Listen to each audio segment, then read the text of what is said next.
Hello, I'm David Leidy. This is a part of David Reviews. Today I'm going to be reviewing the book Mexican Gothic. This was a book that I was recommended when I went to Barnes & Noble recently, and I asked for a horror fiction that dealt with the supernatural. And so the woman at the store, she walked me around, she went to the horror section, and she recommended a few different books. The one that I ultimately went with was actually not in the horror section, and now after having read the book, it makes a lot of sense that it wasn't. To the same degree, there are a lot of horror elements that are in this book. So let's dive into it. This book was written by Silvia Moreno-Garcia. She is a Mexican-Canadian author who has won many awards, literature awards. Mexican Gothic is a book that received multiple literary awards, including the Allure Award for Best Novel, Locus Award for Best Horror Novel, British Fantasy's August Derleth Award, and other nominations. Mexican Gothic is centered around a character named Noemí Taboada. Her cousin sent a very peculiar note to Noemi's father. Basically, in the note, it expresses her concerns for the Doyle family, who she is married into through her new husband, Virgil Doyle. So, Noemi's father suggests that Noemí isn't really doing anything. She switched a lot of different career paths. She's studied a lot of different things. Now she wants to study anthropology. But she hasn't made it her career path yet, and her wealthy father is skeptical to throw more money at a new career path. He doesn't want to throw a bunch of money into a new education after she's already done, I think, 2 or 3 degrees in other fields. I believe she's in her 20s. I want to say 22 or 23 years old. So anyway, he suggests that because it seems like her cousin, who she was very close to when she was younger, named Catalina, seems very mentally unstable or perhaps sick, that she should actually go to Mexico to go and visit her. I'm trying to remember where she is exactly in the beginning. Let me just check real quick. So High Place is where she goes to see her cousin. High Place is owned by the Doyles. It used to be a hub for mining silver, mostly, through workers within Mexico. Not immigrant workers, but through foreigners, for the Doyles anyway, because the Doyles are actually the real foreigners. And so they basically exploited Mexican citizens in order to mine for silver. And there's this weird incident where a bunch of miners got very sick and died. And so there's some mystery shrouded around what happened exactly during that incident. Did they get killed? Were they murdered? Were they poisoned? It's sort of unclear until much later into the book, where the skepticism that you have about that situation and the mystery behind it begins to unravel, and you start to figure out what's going on there. And so, while I did very much enjoy this book, I will say that, first of all, this book is not for everyone. I think anything that's within the horror space, that can be said. Again, I don't necessarily consider this book a straight-up horror. It's almost more drama than it is horror, although the same could probably be said for, I just recently read The Exorcist, and in The Exorcist, the same thing could be said. It's basically a family drama centered around a mother's relationship with her little girl who's very sick. And then it turns into this supernatural horror and becomes something else. But even then, that one was almost more psychological horror in a lot of ways. It had very spiritual elements to it, and the drama was very poignant, particularly between the relationship that forms between the priest who helps the mother, and the mother coming to terms with her relationship, not only with her husband, that's loosely touched on, but with her daughter in particular. So that's The Exorcist. I don't want to, maybe I'll do a separate review of The Exorcist, which I think it deserves all the praise that it's gotten, and the book doesn't get discussed a lot, but I haven't seen the film in a long time, and I should go back and watch it, but I honestly think that the book deserves as much of the accolades and attention as the film has gotten over the years. But anyway, that's for a separate episode. So in this episode, I'm going to stay on the topic of Mexican Gothic, I promise. So it's interesting because I was looking for horror books like this that centered around a family drama. And in particular, this is a mixture of a few different genres. There is the drama aspect of it, and then there is the supernatural horror element of it, which doesn't come until much later in the book. It's hinted at throughout, very early on even. But then it's sort of shelved for a while, and then alluded to, and then shelved, and then alluded to, and then shelved for quite a bit until around, I want to say, the supernatural elements really kick in. I bookmarked it around 204 pages, which is about 2/3 through the book, because it's a 301-page book. And so it really is a slow burn, and in a lot of ways I really love that, because the impact that it has is much stronger than it would have been if it had dove into the supernatural elements too soon. That being said, though, it really is a slow burn, and it takes a long time for this book to get up to speed and for it to feel as though you're coming along for this ride. It does have elements of that before the 200-page mark, but really the train doesn't really start moving until 200 pages, and not really even until I would say 250 pages, when things are really cooking and you feel like you're along for this journey, this ride. I think there was more to explore character-wise in terms of the character dynamics. It's interesting because on the back, the only character actually that is named is Noemí, and I know sometimes that can be standard just because when you're giving a basic synopsis, a very short synopsis on the back of a book that you're trying to sell, you don't want to list a bunch of names because nobody's going to remember that anyway. Who's in a bookstore, they just want to know what the general story is, and so it gives a good sense of that. But it doesn't name anybody other than Noemí. And I think aside from the element of you're just trying to sell a book and tell people what the story is, I think that makes sense because Catalina and Noemí, they do have a relationship together, but it is not really a relationship that is fully explored. I think it could have been explored more. A lot of their relationship that's discussed is really about how when they were young children, they spent a lot of time together, and mostly Catalina, she really loved to read Noemí and the other girls these fairy tale stories. And so there's a fairy tale element of this, which I think is really nice. The story itself ends up mirroring that. That has a kind of Guillermo del Toro feel to it, particularly Pan's Labyrinth. It's interesting because this book is actually very similar to two things that I've written. One that I wrote in 2020, which is sort of a sci-fi supernatural thriller, and so it has elements of that, except that's much bigger scale than this. And then it's a mixture of that and then something I wrote more recently, which is sort of this family drama mixed in with a crime horror and a supernatural horror. And that is actually partly why, just reading the back description, why I was interested in it, because it's somebody outside of the family trying to infiltrate another family, essentially. And that is what happens. That was my suspicions, just based on reading the back cover of it, that was going to happen, and that is exactly what happened.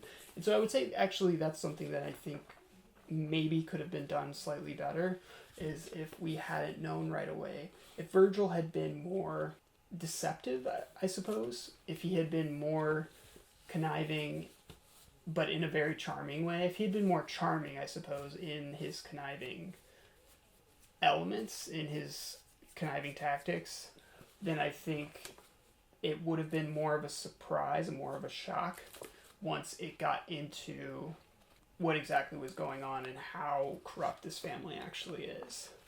I did like that one of the characters was pure within this evil, sadistic family, and that's Francis. He's the half-brother of Virgil, and Virgil is the new husband of Catalina. Catalina is Noemi's cousin. And then there's the grandfather character, Howard Doyle, who's basically the root of all evil. I did like the way that things wrapped up and how everything connected toward the end. I think there could have been more to be done with the mushrooms earlier on.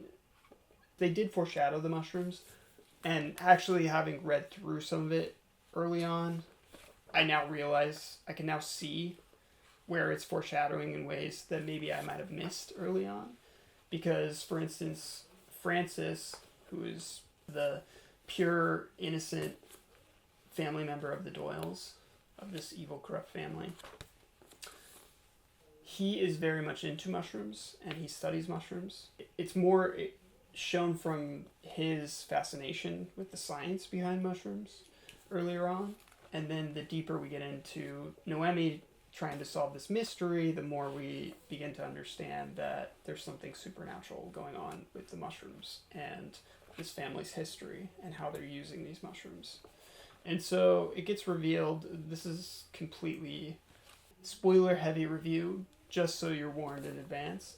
I may in the future do episodes where I do half the episode spoiler free, and then the second half just blow the lid off of all the spoilers of the novel. I like to talk about it though if I'm going into it, and when I watch reviews a lot of times I've already seen or read or experienced the thing, and I just want to know what other people think. And so that's more so what these kind of reviews that I'm doing are. But I may do in the future, depending on how things go, I may do something where I do one review even where it's spoiler free, and then a secondary review, a longer review where I go fully in depth into the book. But this is going to be very heavy on spoilers.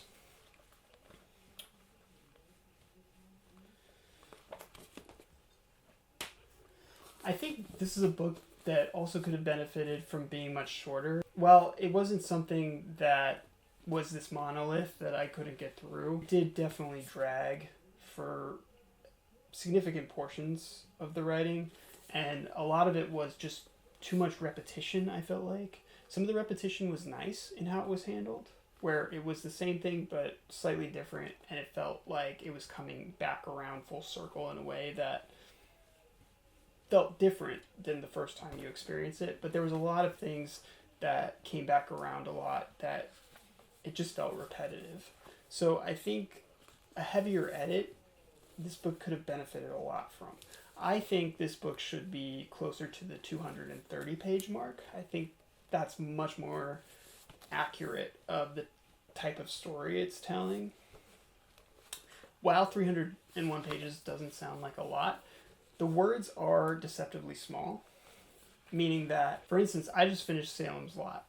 That book, I believe, is around 560 pages, if not 600 pages, around there. And that book not only felt as if it read a lot quicker than this book, the words were much bigger. I want to say the words were about twice as big. I looked up the word count, and I think Salem's Lot is around 87,000 words. I looked up the word count for this. This allegedly is around 93,000 words. So it's 301 pages. Salem's Lot is 560 pages roughly, the version that I have. And that 560 page book is less of a word count than this. So that gives you a sense of how dense each page is. Some of that's nice. It gives it less dense of physical size, which is nice because you can carry it around. The Salem's Lot book is a little bit harder to carry around because it's so dense, so thick. And it is smaller in this sense, though. This is much taller, which I think also adds to the word count and how much they can cram on a page. The words aren't so small that it's distracting when you're reading it, but they are spaced together close enough in a way where it does make it feel as if it's moving along somewhat slowly because each page takes so long to get through. At least it did for me. I can only speak on that behalf. One of the things that I actually really love about this book is the way it dives into toxic relationships and toxic dynamics. And it does a really good job, particularly toward the end. In the beginning, it feels more 50 Shades of Grey style, where I wasn't necessarily buying that she was attracted to Virgil or that there was this kind of sexual chemistry and attraction to Virgil. Whereas the end, I felt as if she could flip it any minute and she could end up, having sex with this guy that's basically trying to kill her and trying to suck the life and kill off her cousin and her and the people she ends up really caring for, like Francis. And so I felt particularly toward the very end, I want to say around 280 pages or so, it really does a good job at portraying, maybe around 260, between 250 to 280, does a really good job of portraying the seduction that evil can have and the seduction that bad things can have in our lives, like a drug or something. The positive element of it is what makes it, the alluring element of something that can become so negative. I think it does a really good job of explaining that, and the lure that the mushrooms have, along with how disgusting she feels toward them at the same time. She's attracted to Virgil, but then at the same time she's disgusted by him, and I thought it actually did a good job at explaining that kind of paradoxical feeling that we can have and how we can get trapped in very toxic dynamics because of the lure that those things have over us, the sexual appeal or whatever it is, the sexual tension or whatever it is that we're drawn toward. In her case, his domineering quality is partly what repulsed her, but partly what sexually allured her to entertain, at least at one point, some type of sexual relationship with him, even though nothing ends up ultimately happening. It almost does. And he essentially rapes her at a certain point, but it never actually happens in a way where she fully engages in it. And so I thought that was very well written. I think there's a poignancy missing from this that could have been there. I didn't necessarily feel the connection between Catalina and Noemí. I felt that they had a history together, but the rawness and the emotionality of their relationship felt somewhat dead to me. Some of that is the story that was being told by Moreno-Garcia. And you have this character that essentially is dead inside. Her soul is being sucked out of her by Virgil and his grandfather, Howard. But to the same degree, I think they could have gone deeper into the emotional relationship and connection that Noemí and Catalina had and rekindle at a certain point. But it does happen where they do rekindle their relationship at the end, but it feels like a bookend in a way where they're just trying to wrap things up rather than they're actually diving into the dynamic of their relationship, and it's something that feels earned. I didn't get that sense as much, but the bookending of Francis's relationship with Noemí, I think, was nice. That was actually something that I think really hit home for me. It wasn't something that had the kind of emotionality that I think this book could have had. To the same token, I think it had enough personality in the characters and believability in the situation and rawness and realness to the story that it still worked for me. So all in all, I think originally I was thinking I was going to give it something like a 4.5. And then I thought, okay, 4, because I need time to let this digest. And then I thought about it more, and having just, like I said, read The Exorcist, I think The Exorcist is about as close to a 5 as you can get. There are some things that weren't fully working for me in The Exorcist, but for the most part, it's a masterpiece. And so that would be something that would be close to a 5, and that's something that I think I'm going to give closer to a 4.5. But for this review, I think this is actually closer to a 3.5. I do think it's very close to a 4, but a part of me also just wants to go down a notch so that I don't set the standard too high for other books. Because over time, books tend to lose their effect with me. They tend to fade their impact. And again, the emotionality was something that was deeply missing from this book that I think it could have greatly benefited from. I thought that the characters felt real. I felt like I was there at some points. The visuals in it were amazing. The way the mushrooms work were really cool. This would be a movie that I would want to see. Again, I think it's something that could have benefited from being much shorter and from really honing in on the emotional connections that the characters have. So I know that I had a lot of caveats about it, but at the same degree, I think it's a very particular audience that might like this, a very particular reader. But if it sounds like something that you would like, this kind of Lovecraftian story mixed with a very emotional drama, mixed with something like Guillermo del Toro's horror fables, then I think this could resonate with you. And I would recommend it to those people, that niche of an audience, and not just any reader.